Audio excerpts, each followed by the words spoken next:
দ্রুতগামীতে এগিয়ে চলেছি মারুতি গাড়ি করে ফকিরকুয়া দিকে, যা পশ্চিম মেদিনীপুরে অবস্থিত।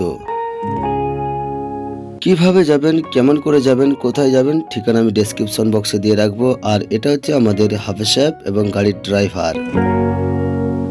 হাফেজ সাহেবের হাত খুব সুন্দর এবং ভালো, খুব দক্ষতার সাথে গাড়ি চালায়। অবশেষে পৌঁছে গেলাম আমরা ফকিরকুয়ার কাছে। আমরা দেখতে পাচ্ছি লেখা আছে হযরত বারক শহীদ পীর বাবা রহমতুল্লাহ আলাইহি। ফকিরকুয়া দেখার আগে আমরা চারিদিকটা একটু ভালো করে দেখে নিচ্ছি ভিডিওর মাধ্যমে। আর এই জায়গাতে আসার এখানেই ঠিকানাটা লেখা আছে, দেখুন ভালো করে। আর এইটি হচ্ছে আল্লাহর ঘর মসজিদ। আল্লাহর বান্দারা এখানে নামাজ কায়েম করে এবং তার দাসত্ব করে। আমরা আস্তে আস্তে ফকিরকুয়া দিয়ে এগিয়ে যাচ্ছি। আমরা দেখতে পাচ্ছি দূরে একটা গোলাপি রঙের গম্বুজ।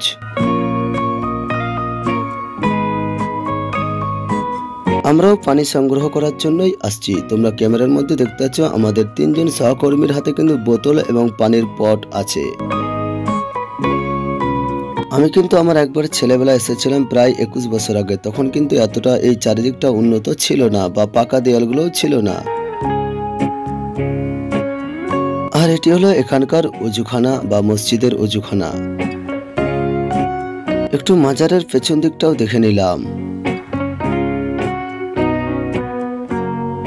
তোমরা দেখতে পাচ্ছ আমরা সহকর্মীরা কিন্তু বোতলগুলোকে ধুয়ে নিচ্ছে একটু পানি নেওয়ার জন্য।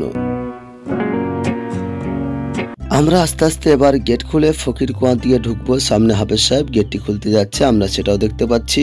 হাফেজ সাহেব কিন্তু গেটটি খুলে নিল। ঠিক আছে, আমরা এবার প্রবেশ করব। তোমরা ভিডিও দেখতে থাকো।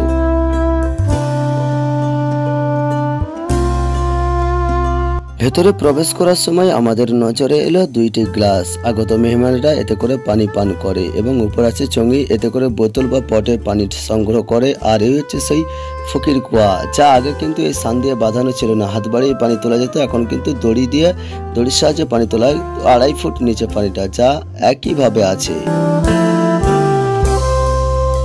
আমি একটু এই ধার দিকে যে ওই গেট দিয়ে আমি প্রবেশ করব, তার আগে তোমরা দেখে নাও লেখা আছে হুজুরের নাম এবং আমি ভিতরের দিকে যাব। গেটটা খুলে নিলাম। সেকেন্ড গেটে প্রবেশ করতেই লক্ষ্য পড়ল দাদু বালতি এবং দড়ি নিয়ে রেডি পানি উঠানোর জন্য। হাফেজ সাহেব ভাই সহযোগিতা করছে দাদুকে পানি উঠানোর জন্য। বালতি করে পানি উঠানোর জন্য বালতিটি নামানো হচ্ছে কুয়াতে। 2.5 থেকে 3 ফুট নিচেই পানি। বালতিতে পানি উঠাচ্ছে আমার দাদু। বোতলে করে সংগ্রহ করা হচ্ছে ফকিরকুয়ার পানি বা নিয়ামতি পানি। এই পানি দ্বারা প্রচুর সমস্যার সমাধান হয়েছে, বিমারেরও সমাধান হয়েছে, যা পরীক্ষিত। এই ফকিরকুয়ার পানি কিন্তু 1 ইঞ্চি কমবেও না এবং বাড়বেও না। যতই হোক গ্রীষ্ম আর বর্ষা এবং শীত একইভাবে থাকে। এখন আমরা ভালো করে দেখে নিচ্ছি হযরত বালক শাহ শহীদ রহমতুল্লাহ আলাইহির মাজার শরীফ। লাল কাপড়ে ঢাকা, ওটাই হুজুরের কবর। যদিও কবরে কাপড় চড়ানো চলে না, এটা শিরক, তবু এখানকার মানুষেরা পালন করছে। আজ থেকে 21 বছর আগে দেখেছি একজন মহিলা হাত বাড়িয়ে পানি তুলত বালতি করে। যদিও এখন দড়ির সাহায্যে পানি তোলা হয় এই ফকিরকুয়ার পানি, কারণ কুয়ার চারিপাশ কিন্তু ইট পাথর দিয়ে বাঁধানো হয়েছে কুয়ার মতো করেই। আর বেরোতেই আমরা সাইডে দেখতে পেলাম আর একটি কবর। ওই কবরের পাশেই রাখা আছে মাটির ঘোড়া। আল্লাহ যেন আমাদের সবাইকে শিরকের গুনাহ থেকে বাঁচিয়ে রাখে। আর আমরা দেখতে পাচ্ছি 2 জন মানুষ কিন্তু এই যে ব্যাগে বোতল আছে, তারাও কিন্তু পানি সংগ্রহ করতে আসছে। এখানকারই পাশের গ্রামের বাসিন্দা এবং এরা হচ্ছে অমুসলিম। আমার দাদু আর হাফেজ সাহেব কিন্তু এখনো পানি নিচ্ছে, জন্মের পানি নেওয়া নিচ্ছে। আর এই বোতলের পানিটা কিন্তু আমরা গ্রামে গঞ্জে মানুষের কাছে পৌঁছে দিই ফকিরকুয়ার পানি, কারণ সবাই তো আসতে পারবে না এই মেদিনীপুরে, কাজের মানুষ।